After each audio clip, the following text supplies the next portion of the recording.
باللہ من الشیطان اللعین الرجیم بسم اللہ الرحمن الرحیم الحمدللہ رب العالمین بارئ الخلائق اجمعین الصلاة والسلام علی سید الانبیاء والمرسلین وعلی آلہ الطیبین الطاہرین المعصومین الغر المیامین اما بعد. چونکہ ایام ولادت جناب پیغمبر اکرم کے ایام ہیں اور دو چیزیں خصوصیت سے ان ایام میں ہمیں مد نظر رکھنی چاہیے. ایک خود پیغمبر اکرم کی پہچان،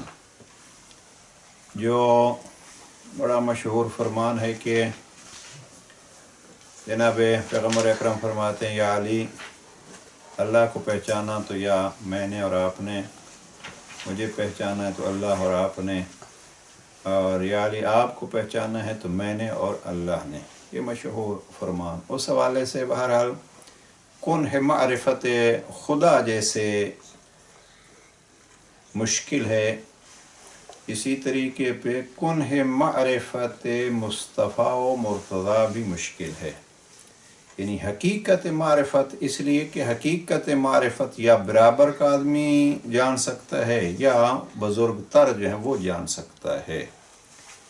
ایسا عام آدمی جو ہے وہ ایک چھوٹا آدمی، ایک جیسے ہم بچے کی مثال لے سکتے ہیں. ابھی میں اکثر یاد کرتا رہتا ہوں کہ ایک بچے کو جو ہے وہ کیا معلوم کہ مثلا پہلی کلاس میں پڑھتا ہے اور اس کو اگر آپ کہیں گے کہ فلاں جو ہے وہ پی ایچ ڈی ہے تو وہ پی اور ایچ اور ڈی کو تو جان لے گا، لیکن آگے کیا ہے حقیقت کی اس کو کوئی معلوم نہیں ہوگا. تو یہ اسی انداز سے ہم اپنے آپ کو دیکھتے ہیں کہ پیغمبر اکرم کے حوالے سے بھی ہماری معرفت اتنی ہی ہے کہ جیسے ایک معصوم بچے کی. لہٰذا اسی کو ہم کہتے ہیں کن ہے حقیقت، تو کن ہے معرفت ہمارے اختیار میں نہیں ہے. لیکن جس معرفت پہ نہج البلاغہ میں جناب امیر علیہ السلام نے فرمایا کہ ما تشہیدہ، وہ ہے حقیقت معرفت خدا و حقیقت معرفت پیغمبر اور حقیقت معرفت اہل بیت. اب جناب امیر علیہ السلام نے نہج البلاغہ میں لفظ حقیقت استعمال کیا ہے، تو اب ہم اس کو جمع کیسے کریں گے؟ جمع یعنی ہماری استطاعت، ہمارے شعور اور انسانی بشر کی طاقت کے مطابق جو پہچان ہو سکتی ہے اس پہچان کو کرنا. تو یہ بہرحال ایک چیز ہمیں پیغمبر اکرم کی پہچان. اور دوسری چیز اگر فرصت ہوئی تو کچھ عرض کروں گا، وہ یہ ہے کہ اسلام پہ، مسلمانوں پہ جو حالات ہیں ان حالات کو مد نظر رکھتے ہوئے بعض بزرگان نے بڑا خوب یہ سلسلہ کیا ہے کہ اس روایت کو کہ میلاد پیغمبر 12 ربیع الاول کو ہے یا 17 کو ہے، اس کو ایک ہفتہ وحدت کے عنوان سے منا دیا گیا ہے. اور یہ بہترین ایک طریقہ ہے کہ ہمیں اس دور میں پیغمبر اکرم کی ذات گرامی سے جہاں باقی صفات اور باقی اخلاقیات کو لینا ہے، سیرت کے دوسرے پہلوؤں کو لینا ہے، اسی طریقے پہ ہمیں خود جناب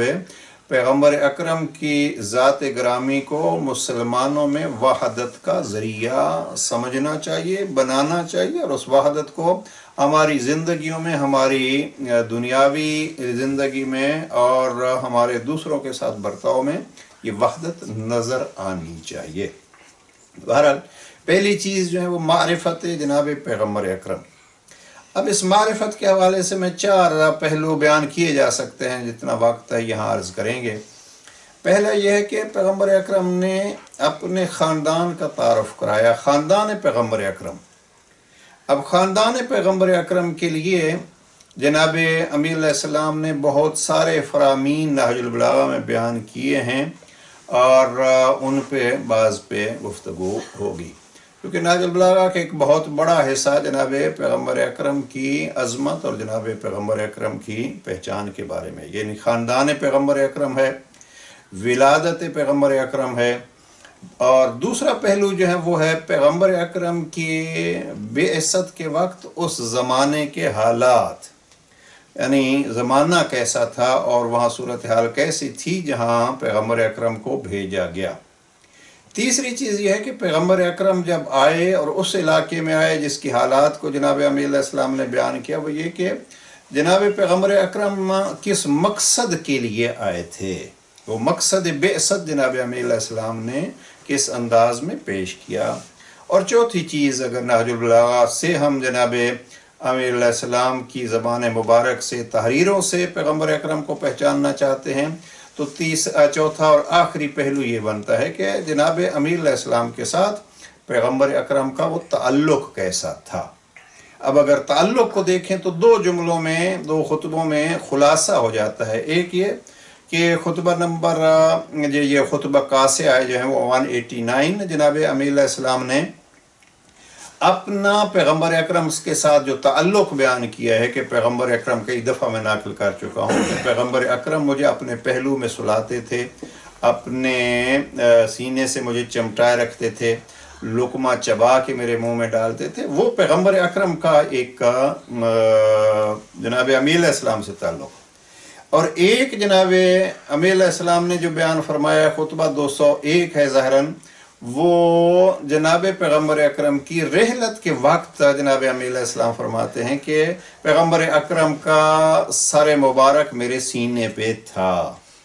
تو یہ ان کو ہم خلاصہ کرتے ہیں۔ علی کی زندگی کی ابتدا جناب امیر علیہ السلام فرماتے ہیں پیغمبر مجھے اپنے سینے سے لگائے رکھتے تھے، اور آخری وقت پیغمبر کا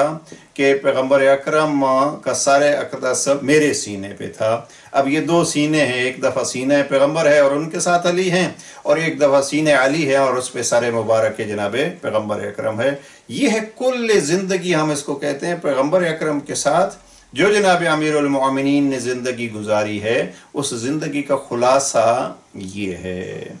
اور پھر اس موضوع کو جو ایک اس دور میں اس موضوع پہ وضاحت ہونی چاہیے کہ جناب امیر علیہ السلام اور جناب پیغمبر اکرم کا اگر تعلق دیکھتے ہیں، میں مثلا ان جشن کے پروگراموں میں ایک مہم پوائنٹ جو ہے وہ یہ ہے کہ پیغمبر اکرم، ساری عظمت پیغمبر اکرم کی، لیکن پیغمبر اکرم کی عظمت کے ساتھ ہمیں دیکھنا یہ ہے کہ آیا اس عظمت میں ہم کیا لے سکتے ہیں۔ اب اس کے لیے خلاصہ اگر ہو تو پیغمبر اکرم کی عظمت سے جو جناب امیر المؤمنین نے لے کے بتلایا، اسی کو ہم لینے کی کوشش کر سکتے ہیں، اور یہی ہے درس نہج البلاغہ۔ اگر دو جملوں میں کہا جائے تو وہ یہی ہے کہ جناب پیغمبر اکرم کا یہ تعلق ہے جناب امیر علیہ السلام سے، اور پھر عملی طور پر تعلق جو ہے وہ دیکھنا ہے۔ اب دو پہلو ہیں اس میں، ایک یہ خود نہج البلاغہ میں، اور ایک جناب امیر علیہ السلام کی عمومی زندگی۔ مثلا عمومی زندگی کی طرف آپ جائیں گے تو جناب امیر علیہ السلام کا ایک ایک جملہ عظمت پیغمبر کی نشاندہی کرتا ہے۔ مثلا جب شب ہجرت کو آپ دیکھ لیجئے، جناب پیغمبر اکرم سلاتے ہیں اپنی جگہ پہ، اب وہاں عہدہ نبوت کی حفاظت بھی جناب امیر علیہ السلام فرماتے ہیں، اس لیے کہ پیغمبر اکرم کی امانت تب بچتی ہے جب جناب امیر علیہ السلام وہاں سوئیں۔ اور دوسرا یہ ہے کہ جناب پیغمبر اکرم کی ذات گرامی کی بھی محافظ، یہ پہلا جملہ بالخصوص پیغمبر اکرم نے جب اپنی ساری زندگی 40 سال جو چیز منوائی تھی امانت داری اور صداقت، تو شب ہجرت جناب امیر علیہ السلام نے اس اخلاقیات یا اس منصب پیغمبر یا اس اخلاق پیغمبر کی حفاظت کی ہے، تاکہ کوئی یہ نہ کہے ایک لحظے کے لیے بھی کہ نبی امانتوں میں معاذ اللہ خیانت کر گئے ہیں۔ اور عجب یہ ہے، میں کسی کتاب میں دیکھ رہا تھا کہ فقط یہی نہیں، جناب پیغمبر اکرم کی رحلت کے بعد بھی 10 سال تک، بلکہ بعد نے یہ لکھا ہے کہ پوری زندگی جناب امیر المؤمنین یہ اعلان کرتے رہے، یعنی کتنی 30 سال زندگی ہے، اعلان کرتے رہے جس نے نبی کا کوئی وعدہ پورا کرانا ہے وہ آئے، میں علی پورا کروں گا، اور یہ جس کی کوئی امانت ہے وہ امانت بتلائے، میں پوری کروں گا۔ یعنی شب ہجرت تو شہرت ہے، لیکن بالخصوص یہ بڑی بات ہے کہ جناب امیر علیہ السلام اور وہ بھی مقام منا و مقام عرفات میں اعلان کرتے تھے کہ اگر کسی کا کوئی پیغمبر اکرم کے ساتھ وعدہ ہے تو وہ آئے، میں علی پورا کروں گا۔ اور پھر یہ اعلان مفتی جعفر حسین مرحوم نے سیرت امیر المومنین میں اس کو تفصیل سے لکھا ہے کہ یہ اعلان جناب امیر علیہ السلام اپنی ساری زندگی میں کرتے رہے کہ کسی کا کوئی وعدہ ہے پیغمبر سے تو آؤ میں وعدہ نبھاؤں گا. اور پھر جناب امیر علیہ السلام کی شہادت کے بعد جناب امام حسن مجتبیٰ یہ اعلان کرتے رہے کہ کسی کا اگر کوئی پیغمبر اکرم کے ساتھ وعدہ ہے تو آؤ ہم پورا کریں گے. اور جناب سید الشہداء بھی یہی کرتے رہے کہ اگر کسی کا کوئی وعدہ ہے تو ہم پورا کریں گے. جناب سید الشہداء کی شہادت کے بعد یہ اعلان ختم ہوتا ہے کہ اگر کسی کا کوئی وعدہ ہے تو ہم پورا کریں گے. تو بہرحال یہ جناب پیغمبر اکرم کے ساتھ جناب امیر علیہ السلام کا تعلق. اور دوسرا ایک پوائنٹ جو عرض کرنا چاہتا ہوں وہ یہ ہے کہ اتباع رسول جو ہیں وہ جیسے علی علیہ السلام نے کی ہے اور نہج البلاغہ میں فرمایا بھی ہے کہ وَلَقَدْ عَلِمَ الْمُسْتَحْفَظُونَ مِنْ أَصْحَابِ مُحَمَّدٍ، یہ خطبہ نمبر 195. تو وہ اس کی دلیل ہے کہ پیغمبر اکرم کی اطاعت میں امیر المؤمنین سے بڑھ کر کوئی نہیں. اور جناب امیر علیہ السلام نے یہاں جناب پیغمبر اکرم کی اتباع کا گواہ اصحاب کو بتلایا ہے. یقیناً میں نے اس کو اتنا پڑھا ہے کہ اکثر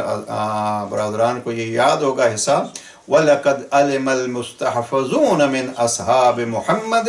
أَنِّي لَمْ أَرُدَّ عَلَى اللَّهِ وَلَا عَلَى رَسُولِهِ سَاعَةً قَطُّ. پیغمبر اکرم کے امین صحابی اس کے گواہ ہیں کہ میں نے اپنی زندگی کے کسی ایک لحظے میں بھی اللہ یا اللہ کے پیغمبر کی نافرمانی نہیں کی. تو یہ ہے اطاعت علی از نبی. ہمیں حقیقت میں جناب امیر علیہ السلام سے یہ چیزیں سیکھنی چاہیے. اور یہ اطاعت کتنی ہے، ایک جملہ اور پھر آتے ہیں پہلے موضوع کی طرف. وہ ہے کہ جب جنگ احد کو اگر آپ دیکھیے تو جنگ احد بڑا مشکل مرحلہ تھا اس میں تاریخ اسلام میں، جب پیغمبر اکرم کو بہت سارے افراد چھوڑ گئے. اب عجب یہ ہے کہ کچھ ڈر کی وجہ سے اور کچھ یہ دیکھیے ذرا ایک بات ذہن میں آ گئی ہے کہ جنگ احد کو آپ دیکھیے وہاں احادیث میں بھی یہ واضح ملے گا زیادہ سے زیادہ جو افراد رہ گئے وہ 11 افراد رہے. بعض نے تو لکھا ہے کہ جناب امیر علیہ السلام رہ گئے اور بہرحال زیادہ سے زیادہ جنہوں نے لکھے ہیں باقی سب جو ہیں وہ چھوڑ گئے ہیں وہ ہیں 11 افراد یہ جنگ احد میں. دوسرا یہ ہے کہ نماز جمعہ میں جو پیغمبر اکرم کو چھوڑ کے چلے گئے اور اس میں سورہ جمعہ میں بھی اس کا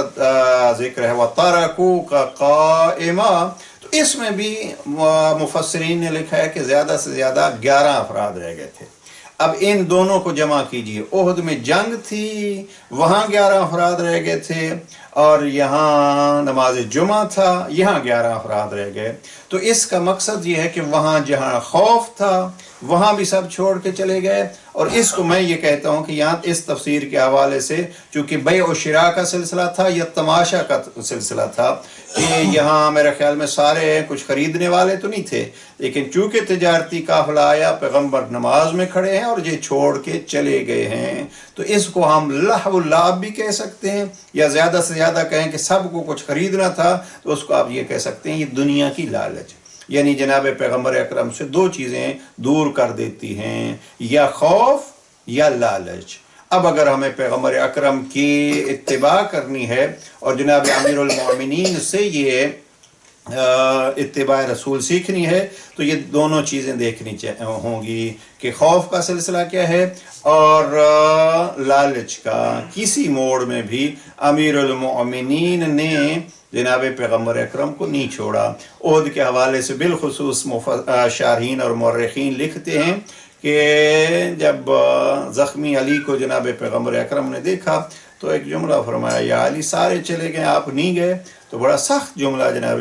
امیر علیہ السلام کا اکفر بعد الایمان، کیا میں بھی ایمان کے بعد کفر اختیار کروں. یعنی پیغمبر اکرم کو چھوڑنا احد میں جناب امیر علیہ السلام. اب تعویلات ہوتی رہتی ہیں اور ہم اس میں نہیں جاتے لیکن یہ ہے مقام ہے جناب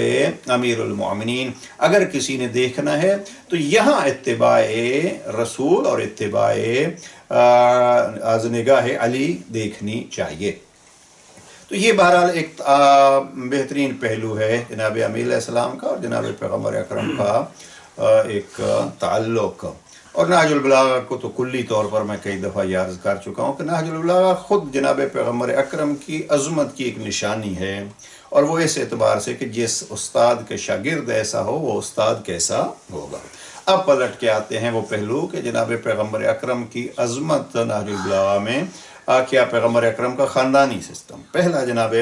امیر علیہ السلام نے لفظ میلاد استعمال کیا ہے پہلے خطبے میں، جس کو میلاد النبی آج کا لفظ استعمال ہوتا ہے، اور جناب امیر علیہ السلام نے پہلے خطبے میں لفظ میلاد استعمال کیا ہے، اور لفظ میلاد کے لیے لفظ کریم استعمال کیا، کریمن میلادہ۔ جناب امیر علیہ السلام فرماتے ہیں کہ پیغمبر اکرم کی میلاد بڑی کرامت بھری ہے۔ مفتی صاحب نے جو ترجمہ کیا ہے کہ وہ مبارک ہے، مبارک مسعود۔ اب میلاد جو ہے وہ دونوں اعتبار سے استعمال ہوتا ہے۔ مقام میلاد، میلاد جس کو ہم کہتے ہیں اسم ظرف ہے، اسم ظرف، یعنی اسم ظرف دو قسم کا ہوتا ہے، ظرف زمان ہوتا ہے، ظرف مکان کہلاتا ہے۔ ظرف زمان یعنی جس زمانے میں پیغمبر اکرم کی میلاد ہوئی وہ زمانہ مبارک اور سعادت مند زمانہ تھا، اور جس جگہ پہ مفتی صاحب نے اس کو ترجیح دی ہے اور ترجمے میں لکھا ہے کہ جہاں پیدائش ہوئی وہ جگہ بھی مبارک ہے، تو اگر اس کو جمع کر دیا جائے تو اس میں کوئی حرج نہیں ہے کہ یہاں کریمن میلاد ہو، مبارک اور مسعود اور سعادت بخش تھی آپ کی میلاد، زمانہ بھی وہ مسعود تھا، اور مکان جو ہے وہ مکہ کی سرزمین تھی وہ بھی سعادت بخش تھا۔ اب دونوں اعتبار سے کریمن میلاد ہو، کتنے کریم تھا اور کتنا کرم بھرا تھا۔ کریم یعنی جیسے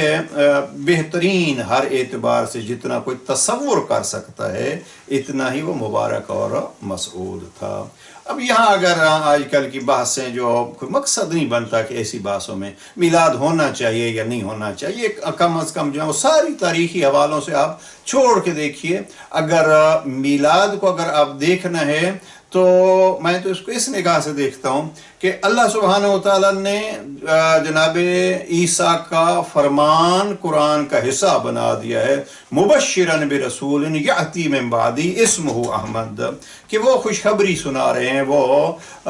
کس کی؟ کہ میں خوشخبری سناتا ہوں ایک ایسی شخصیت کی جو میرے بعد آنے والی ہے، اور مبشرن ہمارے ہاں یہ کہتے ہیں کہ یہ